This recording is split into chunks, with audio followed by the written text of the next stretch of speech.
berdiri. Haleluya. Kita siapkan hati kita. Kita masuk di dalam rumah Tuhan. Terima kasih Bapak. Terima kasih Tuhan Yesus. Karena kasih dan kebaikan Tuhan sepanjang minggu ini Kau telah sertai kami. Kau telah tuntun dan bimbing kami Tuhan. Semuanya karena kasih dan anugerah Tuhan. Pagi ini kami rindu untuk masuk dalam mesbah Tuhan. Mari urapi setiap kami. Hadir Tuhan, Engkau yang menjenguk setiap pribadi lepas pribadi pagi ini. Terima kasih Tuhan Yesus. Terima kasih. Kita akan puji Engkau yang terindah di dalam hidup ini. Haleluya.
Terima kasih Tuhan Yesus buat sepanjang bulan Februari Kau menyertai kami. Kami ada di awal bulan Maret ini Tuhan. Kami bersyukur untuk semuanya pemeliharaan Tuhan.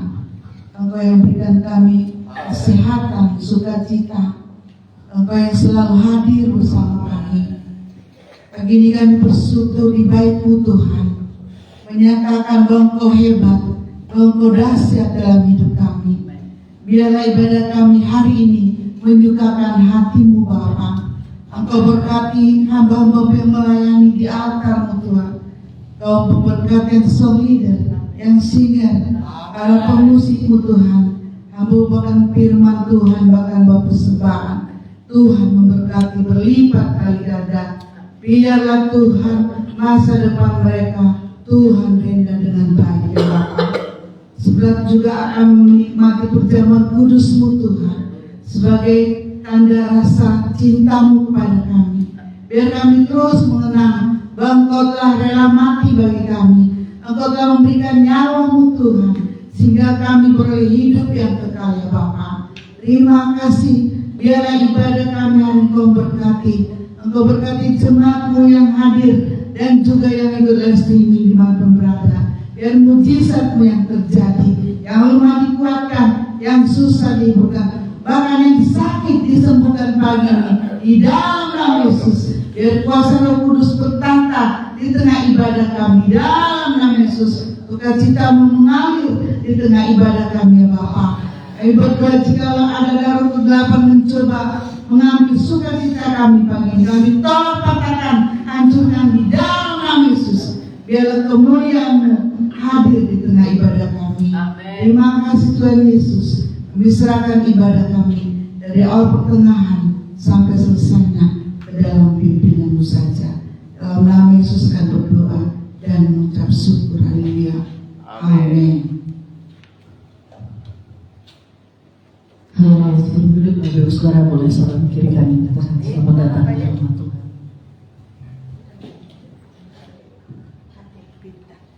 Haleluya, kita akan pujian terima sukacita surga. Haleluya. Terima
kasih Tuhan Yesus.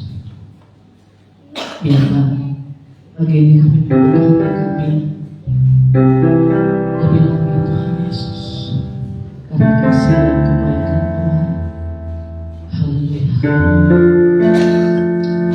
Haleluya. Haleluya.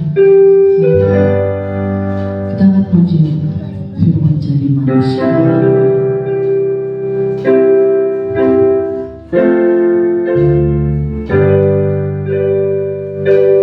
Firman jadi manusia, Dia di antara kita. Ada hidup terang bagi manusia. Engkau datang bagi kepunyaanmu. Firman jadi manusia. Haleluya.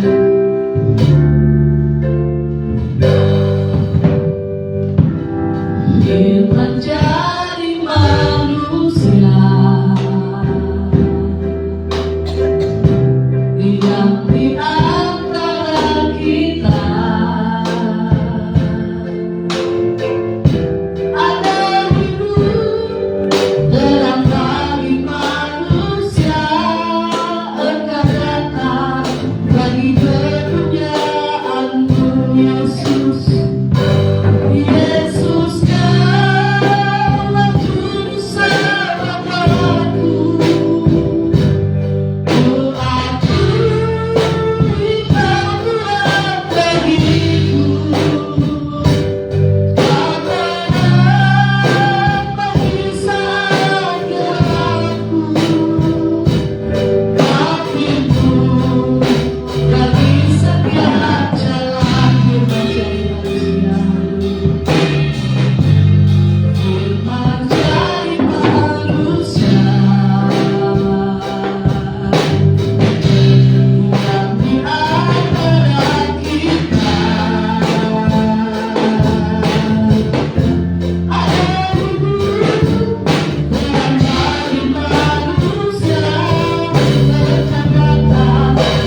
kepunyaanmu. Yesus, Kaulah, Yesus, Kaulah juru selamatku.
Tuhan, Kau adalah terang dan pintu bagi setiap jalan hidup kami.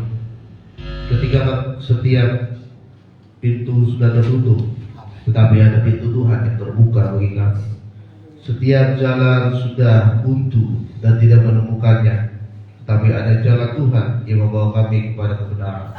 Terima kasih Tuhan buat setiap kebaikan dan kasih-Mu yang begitu dalam kami rasakan. Dan pada pagi hari ini kami memuji peninggikan Tuhan. Dan sebentar kami akan mendengarkan kebenaran firman-Mu. Biarlah firman yang kami dengar pagi hari ini memberkati, menguatkan dan memuaskan setiap jemaat yang mendengar. Kami siap mendengarkan firman-Mu di dalam nama Tuhan Yesus Kristus. Haleluya. Amin. Silakan duduk para pelayan Tuhan. Puji nama Tuhan. Selamat pagi Bapak Ibu Saudara. Shalom. Kita bersyukur kepada Tuhan. Pagi hari ini kita bisa kembali beribadah di gereja kita, dan juga kita kembali kita memasuki bulan yang baru di bulan Maret ini. Sudah terkasih dalam nama Tuhan, mari kita buka kitab kita yang terambil dalam kitab Yohanes pasalnya yang 15.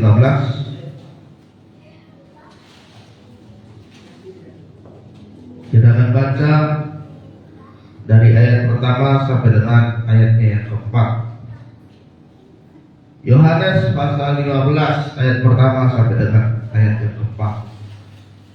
Demikianlah firman Tuhan, kita baca sama-sama 2-3 ya. Akulah pokok anggur yang benar dan Bapakulah pengusahanya. Setiap ranting padaku yang tidak berbuah dipotongnya, dan setiap ranting yang berbuah dibersihkannya, supaya ia lebih banyak berbuah. Kamu memang sudah bersih karena firman yang aku katakan kepadamu. Tinggallah di dalam aku dan aku di dalam kamu. Sama seperti ranting yang dapat berbuah dari dirinya sendiri kalau ia tidak tinggal pada pokok anggur. Demikian juga kamu tidak berbuah jikalau kamu tidak tinggal di dalam aku. Tema firman Tuhan pagi hari ini adalah diuji agar semakin berbuah. Saudara terkasih dalam nama Tuhan Yesus, Tuhan menginginkan agar kehidupan kita di dunia ini kita berbuah. Kita menghasilkan buah.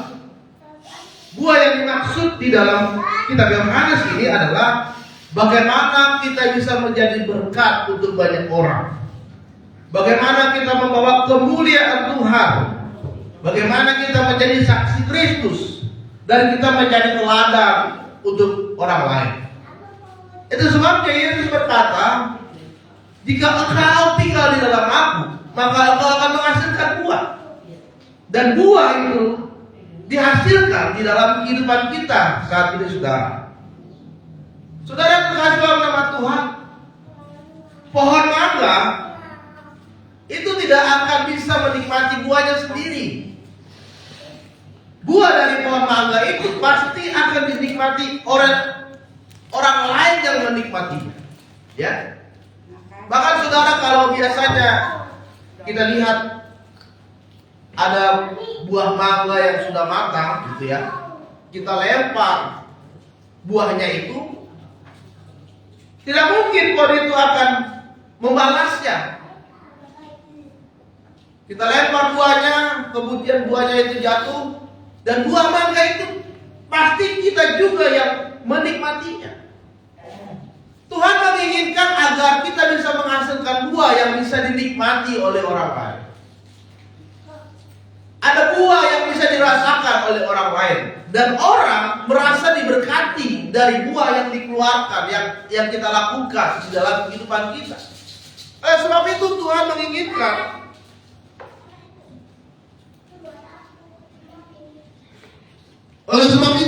menginginkan di dalam kehidupan kita harus menghasilkan buah. Karena firman Tuhan tadi katakan, pohon yang ditanam di tepi aliran air, dia akan menghasilkan buah yang tidak akan pernah lain. Apa saja yang diperbuatnya akan berhasil jika kita bisa menghasilkan buah. Pohon itu ditanam di tepi aliran air, saudara. Aliran air dalam firman Tuhan ini adalah menggambarkan Tuhan sebagai sumber dari kehidupan kita. Ketika pohon itu dekat dengan aliran air, dia tidak akan pernah layu, tidak akan pernah mati. Tetapi pohon itu akan berbuah setiap musimnya. Dan pohon itu, apa yang diperbuatnya berhasil. Karena apa? Pohon itu dekat dengan sumber kehidupan.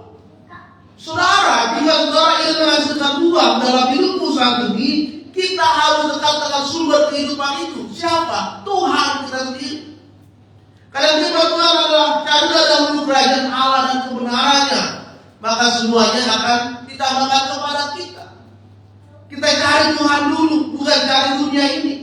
Kita utamakan Tuhan dulu, bukan utamakan kedagingan, kesenangan dunia ini.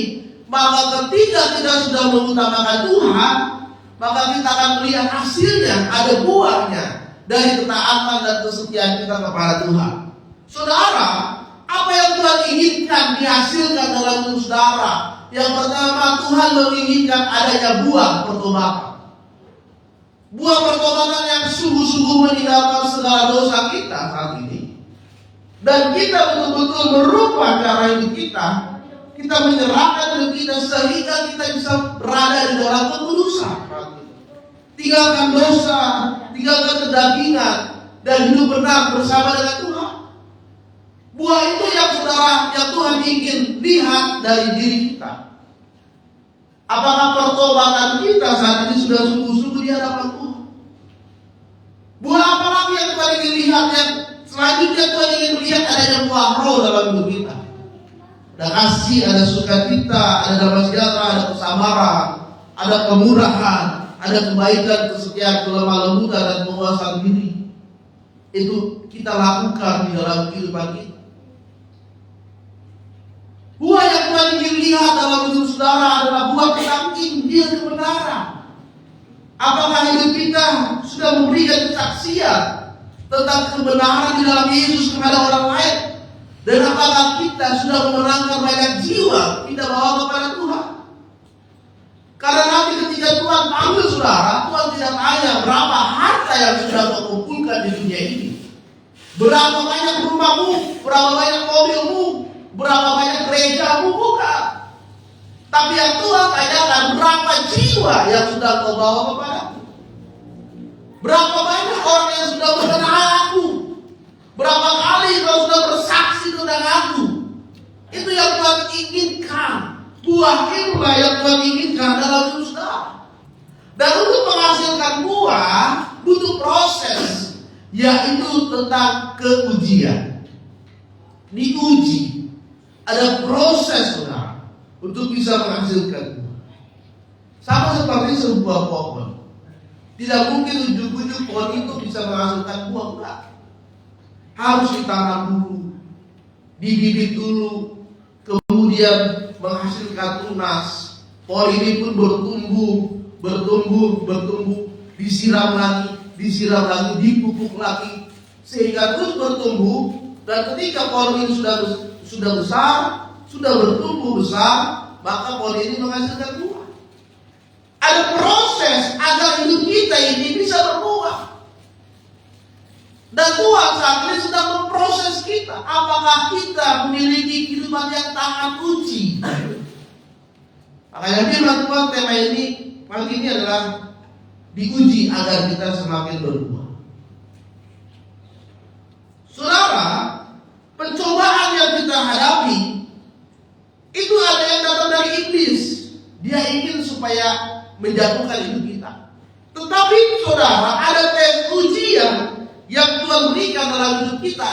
Tujuannya itu positif, tujuannya itu baik, agar kita bisa naik kelas, agar kerohanian kita bisa bertumbuh, agar kedekatanmu dengan Tuhan bisa lebih lagi dari sebelumnya. Dan Tuhan sudah mempersiapkan itu semua agar kita bisa lolos dalam uji yang diberikan oleh Tuhan. Dan kita bisa next level, kita bisa mempersiapkan, kita bisa terus maju, kita bisa terus bangkit, kita bisa terus ke langkah, ke tangga berikutnya. Karena kita sudah lolos dari ujian yang kita alami saat ini. Saudara, emas, titik lebur dari emas itu tidak sama dengan titik lebur dari air. Kalau air saudara dipanaskan 100 derajat Celcius, air itu akan langsung mendidih. Tetapi emas, titik lebur dari emas itu membutuhkan 1064 derajat Celcius panasnya agar emas itu bisa dipisahkan dari tembaga, emas itu bisa dipisahkan dari perunggu, dari besi, sehingga sudah mencapai titik 1064 derajat, maka akan muncullah emas yang murni. Saudara terkasih dalam nama Tuhan, kadang Tuhan izinkan hal yang negatif datang dalam hidup kita tanpa kita harapkan. Tetapi Tuhan ingin melihat bagaimana respon kita saat ini. Ya, mungkin ada orang yang menjelekkan kita, mungkin ada orang yang sedang merendahkan kita. Bagaimana respon kita? Apakah kita tetap sabar? Kita bilang, Tuhan, orang ini selalu menjelekkan saya. Sabar. engkau masih berada di titik 100 derajat Celcius. Kemudian ada orang terus yang memfitnah saudara, memanggil saudara, Tuhan bagaimana ini, aku sudah tidak sabar. Tapi Tuhan katakan sabar. Engkau masih di 500 derajat Celcius. Tuhan, aku udah menyerah ini. Tuhan, aku mau berontak, aku mau melawan dia. Tidak, sabar. Dan ketika engkau bisa melewati setiap pergumulanmu, engkau sudah berada di titik 1064 derajat Celcius, engkau sudah menjadi emas yang bodoh. Saudara kasih nama Tuhan, hari ini kita mau belajar bagaimana ujian yang terjadi dalam hidup kita bisa menghasilkan buah. Kita akan belajar dari salah satu tokoh Alkitab yang bernama Abraham. Ujian apa yang dialami oleh Abraham? Yang pertama, ada ujian kekurangan yang diberikan oleh Tuhan. Tujuannya adalah membersihkan kita dari segala kekhawatiran. Firman Tuhan tadi katakan, pokok anggur yang benar itu akan dibersihkan oleh Tuhan. Ya, itu akan dibersihkan oleh Tuhan. Supaya apa? Supaya setiap ranting yang tidak berbuah akan dipotong dan pohon itu bisa berbuah lebih banyak lagi. Oleh sebab itu, yang pertama, Tuhan membersihkan ujian kekurangan, dibersihkan dari segala kekhawatiran. Di dalam Kejadian 12 ayat 10, Tuhan memerintahkan waktu itu Abraham untuk pergi ke tanah yang sudah dijadikan, yaitu tanah Kanaan. Tanah yang melimpah dengan susu dan madunya. Dan Tuhan berjanji, Abraham, engkau akan menjadikan bangsa yang besar. Aku akan memberkati engkau dan keluargamu. Tetapi ketika Abraham sudah sampai di tanah itu, firman Tuhan katakan di dalam Kejadian 12, maka terjadilah kelaparan yang sangat besar di sana. Terjadi kelaparan, saudara. Padahal Tuhan sudah bilang, ini tanah yang sudah menjanjikan. Aku akan memberkati engkau di tanah ini, di daerah ini. Tetapi terjadi kelaparan. Ya, kekurangan makanan di sana. Kemudian bagaimana respon dari Abraham? Karena terjadi kelaparan di Kanaan, maka Abraham pergi ke Mesir. Dia bertindak dengan dirinya sendiri, dia bertindak dengan kemauannya sendiri, dia tinggalkan Kanaan, dia pergi ke Mesir. Kemudian apa yang terjadi? Firman Tuhan katakan, ketika mereka sampai di Mesir, maka Abraham pun berbohong di sana. Karena dia takut istrinya Sarah itu akan diambil oleh raja Mesir. Makanya Abraham bilang, Sarah ini adalah adikku. Dia berbohong di sana, saudara. Ingat, kebohongan itu akan membawa kita kepada sebuah kehancuran. Saudara, pada kekurangan itu membuat kita menggunakan cara kita sendiri, menggunakan kehendak kita sendiri, tanpa kita meminta dulu jawaban dari Tuhan. Kita menggunakan pikiran kita sendiri. Dan apa yang terjadi? Yang terjadi adalah kehancuran. Karena rasa khawatir kita yang sangat berat, karena masalah kita, karena pergumulan kita, karena kekurangan yang kita alami saat ini, kita bertindak sendiri tanpa kita pahami bahwa sebetulnya Tuhan menyertai kita. Dan ketika sampai di Mesir, Abraham berkata, Sarah ini adalah adikku. Tetapi ternyata Tuhan masih menyertai, saudara. Sehingga akhirnya Raja Mesir tahu bahwa Sarah itu adalah adiknya melalui mimpi. Kemudian keesokan harinya, Raja itu berkata, Abraham, engkau sudah berbohong. Ini adalah istrimu. Maka kembalilah engkau. Dan ketika Abraham kembali ke tanah Kanaan, apa yang dikatakan oleh firman Tuhan? Dan ketika dia kembali dan dia mengingat kembali dari Tuhan, Tuhan memberkati dia dengan luar biasa. Jadi yang pertama, saudara, mungkin kali ini kita sedang mengalami kekurangan, kesulitan, ada kesulitan perekonomian, kesulitan kehidupan saat ini. Tetapi Tuhan ingin membersihkan ketakutan dan kekhawatiran kita, sehingga kita percaya bahwa Tuhan pasti akan menyertai kita. Amin. Ketika pada waktu itu ada kelaparan 3,5 tahun dan sedang melanda, Tuhan berkata kepada Elia, "Elia, pergilah engkau ke sungai Kerit, minumlah air dari sana. Jangan takut, aku akan mengirimkan engkau burung gagak untuk memberi engkau makan pagi dan petang, pagi dan siang, dan sore. Maka burung gagak itu akan membawa roti dan daging kepadamu." Saudara terkasih dalam nama Tuhan, pemeliharaan Tuhan itu datang dalam hidup kita. Jadi jangan kita khawatir akan hidup ini. Tuhan pasti pelihara hidup saudara. Tuhan datang, Tuhan melihara sesuai dengan kebutuhan yang kita sedang inginkan saat ini. Bahkan pemeliharaan Tuhan itu kadang tidak masuk di dalam akal kita. Saudara bayangkan, burung gagak ini adalah burung yang makannya adalah daging, saudara.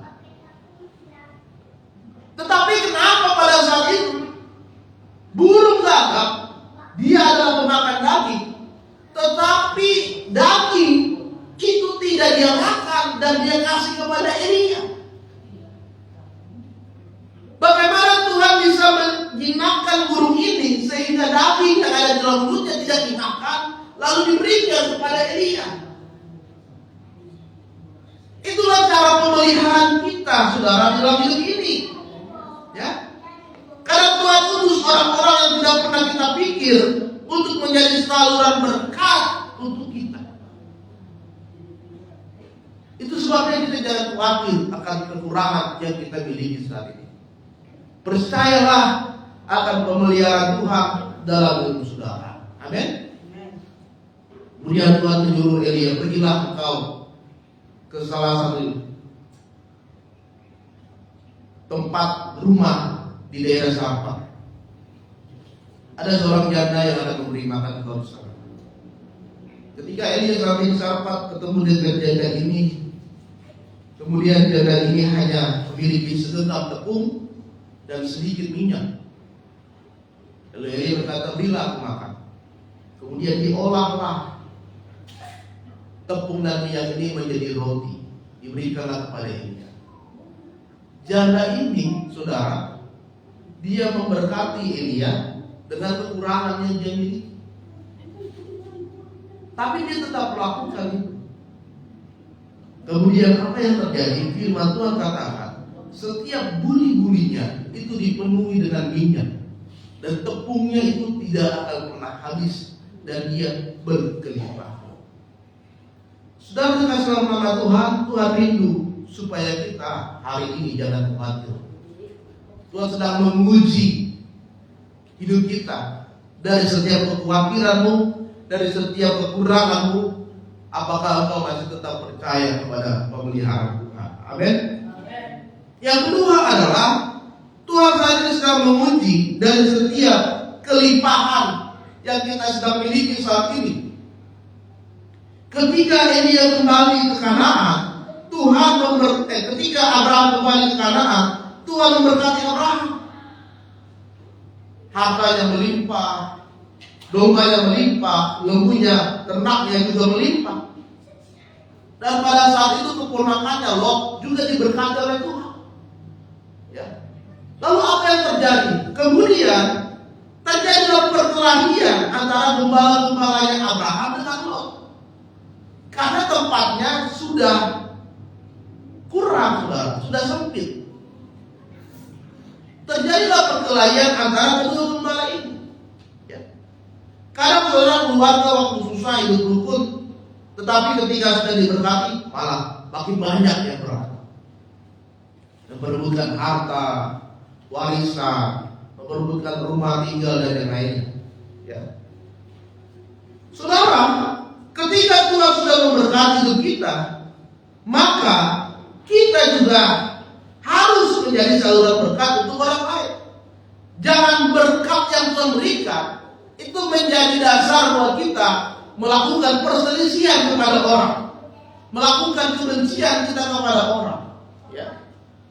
Abraham, gembalanya semua berkelahi karena memperebutkan tempat. Saudara terkasih dalam nama Tuhan, ada sebuah kisah tentang seorang pengusaha. Dia didatangi oleh malaikat Tuhan, dan malaikat berkata, "Hai engkau, apa saja yang engkau minta, aku akan kabulkan. Kau minta rumah, akan aku kasih. Kau minta harta, akan aku berikan. Tapi syaratnya adalah, apa yang kau minta, aku akan lipatkan 2 kali lipat dari pesaing." Kemudian pengusaha ini, saudara, dia merasa, saya nggak mau lah, masa pesaing saya, lawan saya diberkati lebih dari saya. Kemudian apa yang dia minta, saudara? Pengusaha ini berkata kepada malaikat, aku minta supaya mata kiriku sebelah kiri ini engkau buka. Kemudian malaikat berkata, aku bisa minta harta yang lainnya. Tidak, aku minta mata sebelah kiri engkau buka. Agar apa? Agar nanti lawanku matanya dua-duanya bisa buka. Saudara, ketika kita mulai diberkati Tuhan, maka kadang-kadang manusia itu sudah tidak dengan harta.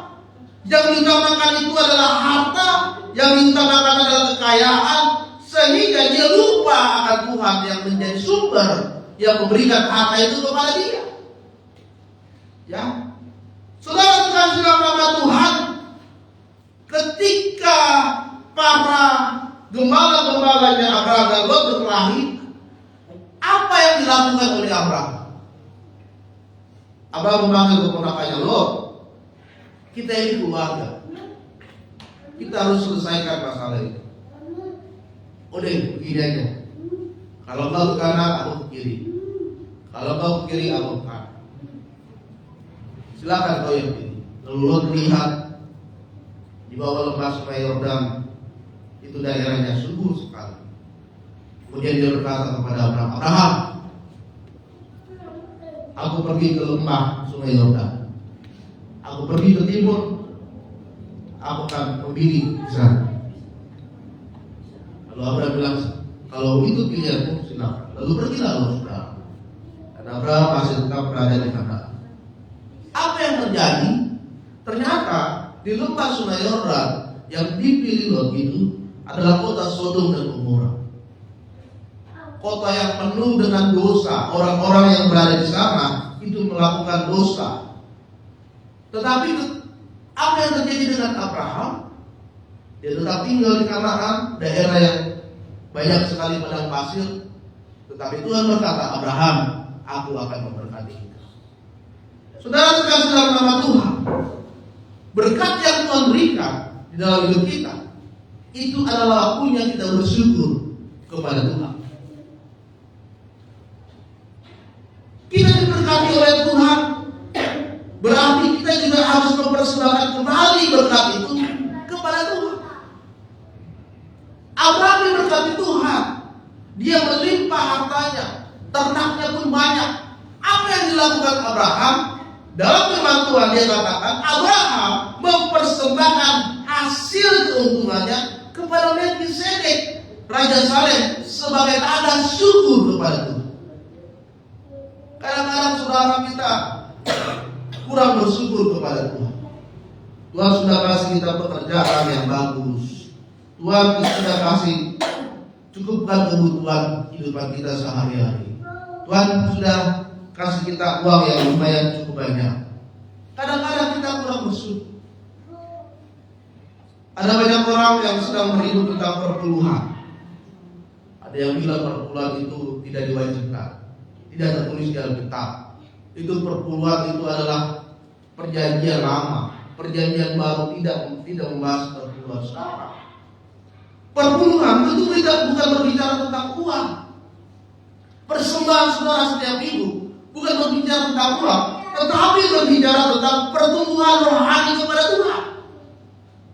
Orang yang tidak mengalami pertumbuhan banyak 1000 alasan untuk tidak memberikan persembahan dan perpuluhan. Ajaran ini bilang tidak perlu kasih, tidak perlu kasih. Itu alasan bagi orang yang tidak memiliki pertumbuhan rohani. Tapi dalam 2 Korintus 9 dan 10 katakan, di dalam firman Tuhan ada penabur, ada berkat yang dinikmati dalam hidup kita, yaitu ada roti dan benih. Roti berbicara tentang berkat yang kita dinikmati, benih berbicara tentang apa yang kita tabur kepada orang lain.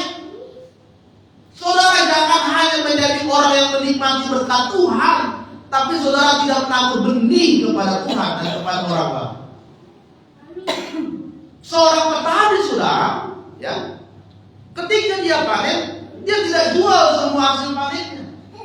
Dia sisakan sedikit berasnya itu untuk dia tanam kembali di musim berikutnya. Ada benih yang dia simpan untuk dia tanam kembali. Oleh sebab itu, saudara, jika Tuhan sudah memberkati saudara sampai saat ini, Tuhan berikan kesehatan saudara sampai saat ini, marilah kita mulai menabur untuk memberkati pekerjaan Tuhan. Dan firman Tuhan katakan, kita akan diberkati Tuhan dengan penuh kelimpahan. Amin. Jangan pernah merasa rugi untuk memberkati pekerjaan Tuhan. Jangan pernah merasa punya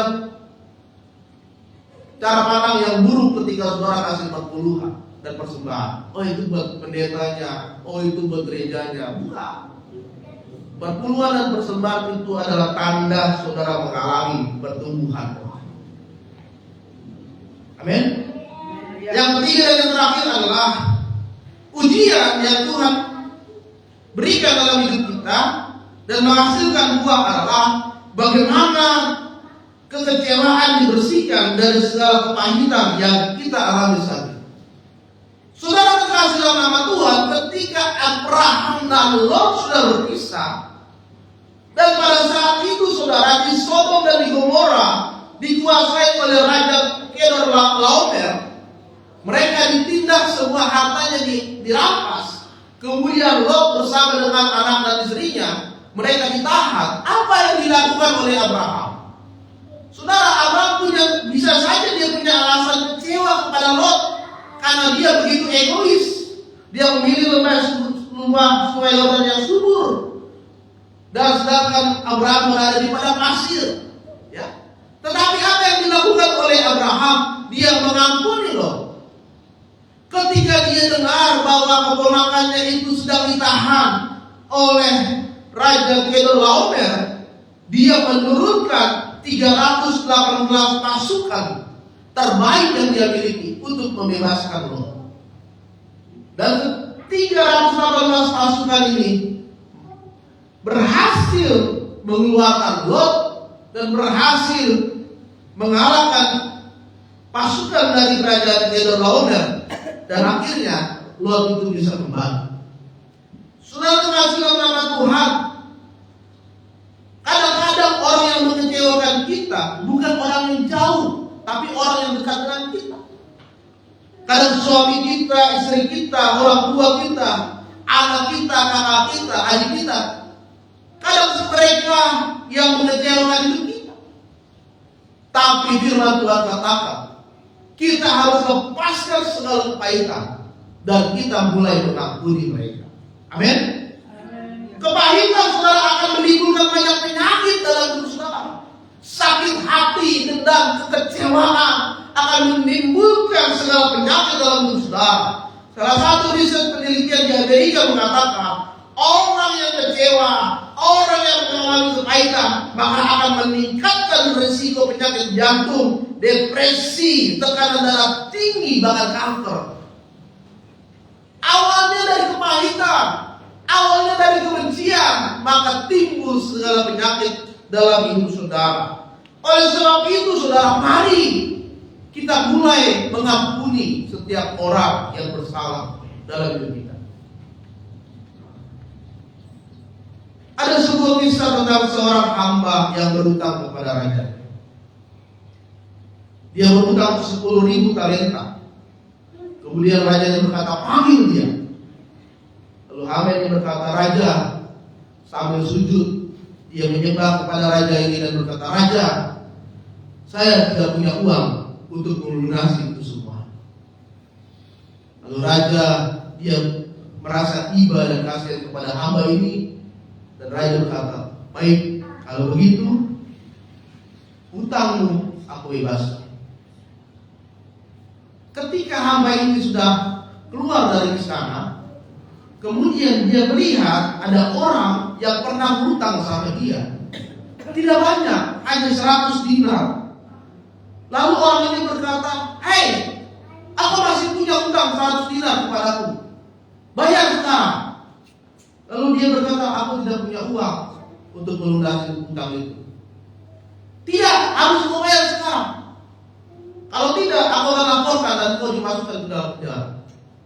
Kemudian dia bilang, aku tidak punya uang. Tapi hamba ini tetap bersikeras dan akhirnya memasukkan orang yang berhutang kepada dia ke dalam penjara. Kemudian saudara, terdengarlah kawan ini kepada raja. Maka marahlah raja itu.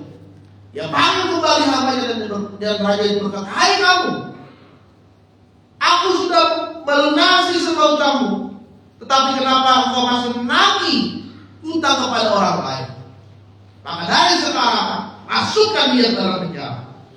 Saudara, Tuhan sudah lebih dulu mengampuni kita, maka kita pun juga harus mengampuni orang yang bersalah. Berapa kali saudara dikecewakan, berapa kali saudara direndahkan, tetapi hari ini firman Tuhan menguatkan kepada kita, mari kita bersihkan diri kita dari segala kepaikan, maka kita akan menghasilkan buah yang diberikan dari Tuhan. Amin. Hasilkanlah buah dalam dusta. Hasilkanlah buah pertobatanmu. Hasilkanlah buah roh. Dan hasilkanlah buah Injil jiwa-jiwa dalam dusta. Firman Tuhan katakan, ketika satu jiwa diselamatkan, beribu malaikat bersorak-sorak. Mari kita bawa jiwa kita. Mari kita bersaksi untuk Tuhan. Maka kita akan menghasilkan buah yang tidak pernah berhenti untuk berbuah, yang akan dinikmati oleh orang lain. Biarlah firman Tuhan pagi hari ini memberkati kita. Mari kita berdiri.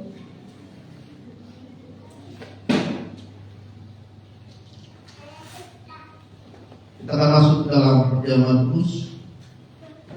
Para pelayan perjamuan kudus dan undang Tuhan.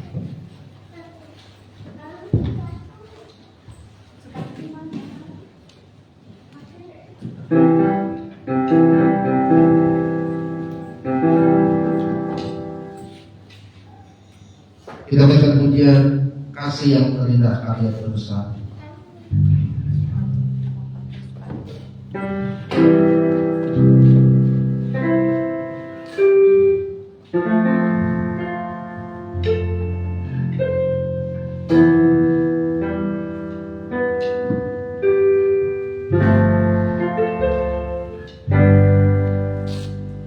Kasih yang terindah, hati yang mulia, hanya ku temukan di dalam-Mu, Yesusku. Pujian dari hati, pujian dari hatiku, selalu di setiap waktuku. Tiada pernah berubah kasih-Mu. Karya terbesar.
mendengarkan firman-Mu. Dan sebentar kami akan melakukan perjamuan kudus. Bagaimana Tuhan sudah mengasihi hidup kami. Kalau Dia disalibkan, mati di atas kayu salib hanya untuk menebus segala dosa kami. Dan hari ini melalui perjamuan kudus, biarlah kami dibersihkan oleh Tuhan. Biarlah hidup kami semakin lagi mengasihi Tuhan, dan kami mempersembahkannya kepada Tuhan. Kami akan siap menerima perjamuan kudus ini di dalam nama Tuhan Yesus Kristus. Haleluya. Amin. Silakan saudara. Karya terbesar.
Kita baca sama-sama 2-3 ya.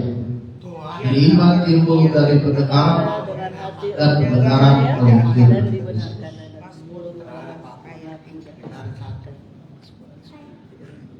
Kita akan roti di tangan kanan kita, tinggi-tinggi di hadapan Tuhan. Demikianlah firman Tuhan. Sebab apa yang telah kutuliskan kepadamu telah menerima dari Tuhan, yaitu bahwa Tuhan Yesus pada malam waktu Ia diserahkan mengambil roti, dan sesudah itu Ia mengucap syukur atasnya. Ia memecah-mecahkannya dan berkata, inilah tubuhku yang diserahkan bagi kamu. Perbuatlah ini menjadi peringatan akan aku. Kita makan sama-sama dalam nama Tuhan Yesus.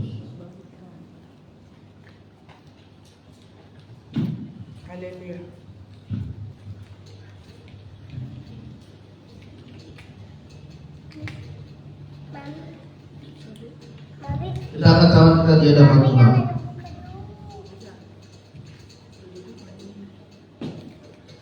Demikian juga Ia mengambil tawar sesudah makan lalu berkata, tawar ini adalah perjanjian baru yang dimeteraikan oleh darahku. Perbuatlah ini setiap kali kamu meminumnya menjadi peringatan akan aku. Kita minum sama-sama dalam nama Tuhan Yesus.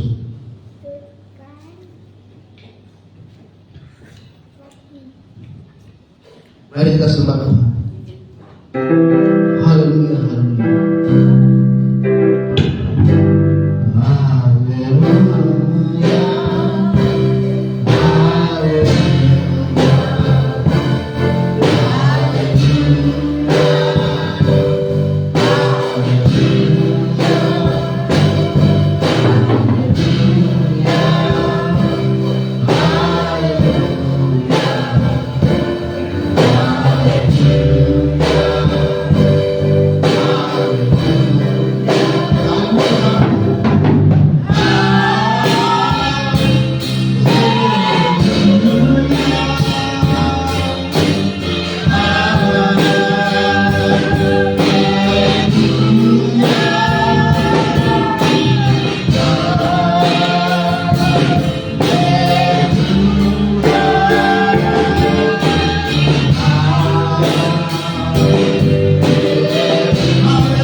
Terima kasih Bapak. Dalam firman-Mu sudah kami dengar. Biarlah kami dapat menghasilkan buah. Kami bisa melewati setiap gundahan pergumulan yang kami hadapi. Kami dapat melewati setiap kekurangan kami. Kami dapat melewati setiap kekecewaan kami. Dan Tuhan akan melihat bagaimana kami bisa menghasilkan buah. Ya biarlah Tuhan dari perjamuan kudus akan membuat hidup kami lebih lagi menghasilkan buah. Kami mempersembahkan hidup kami menjadi persembahan yang kudus, yang mulia dan berkenan di hadapan Tuhan. Dan kami menjadi berkat dan menjadi kemuliaan Tuhan. Terima kasih Tuhan Yesus yang baik. Kami berdoa dan kita bersyukur. Haleluya. Amin. Sekarang saudara.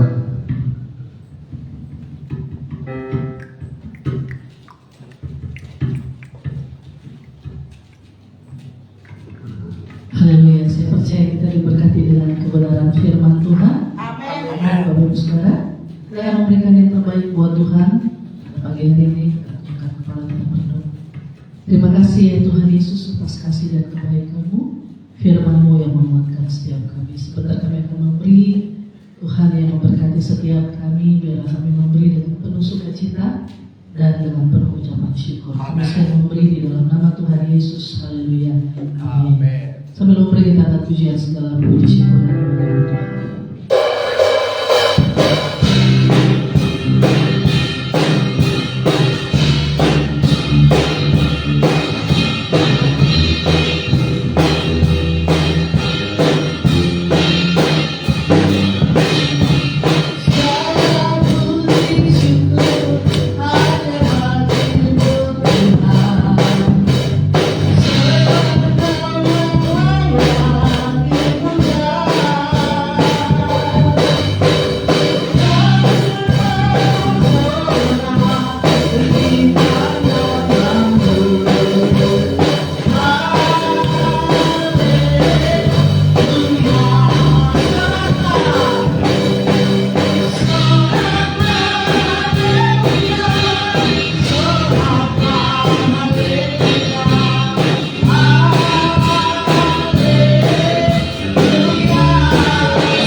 Puji nama Tuhan.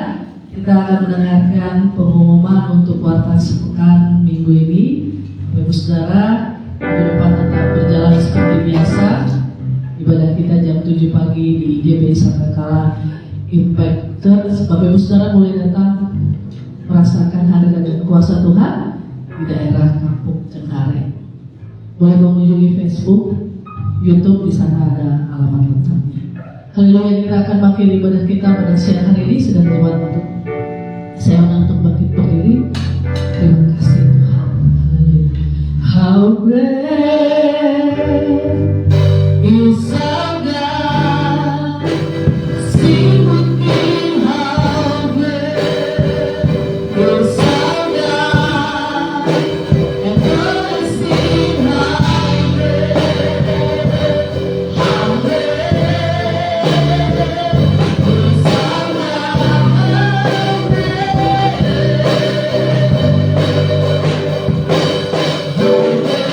Yeah.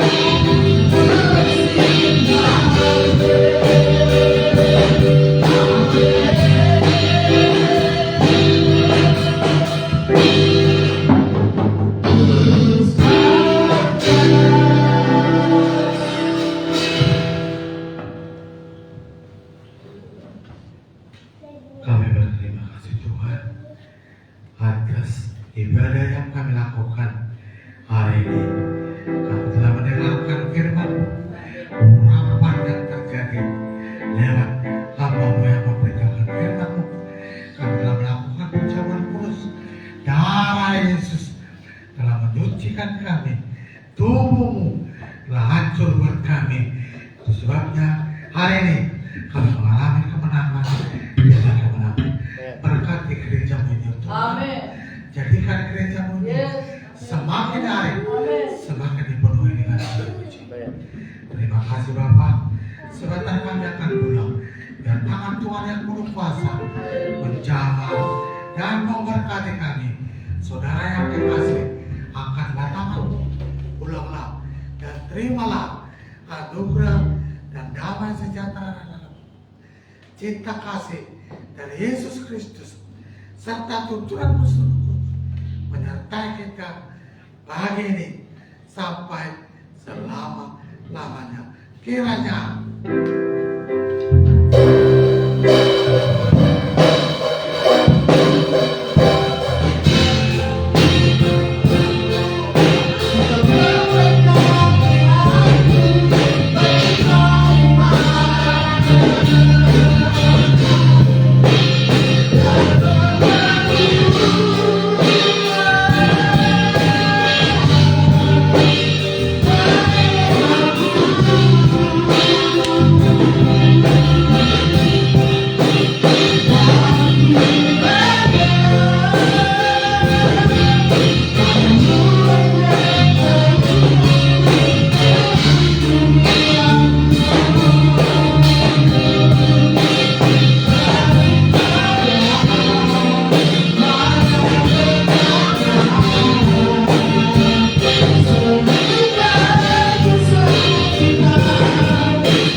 Terima kasih.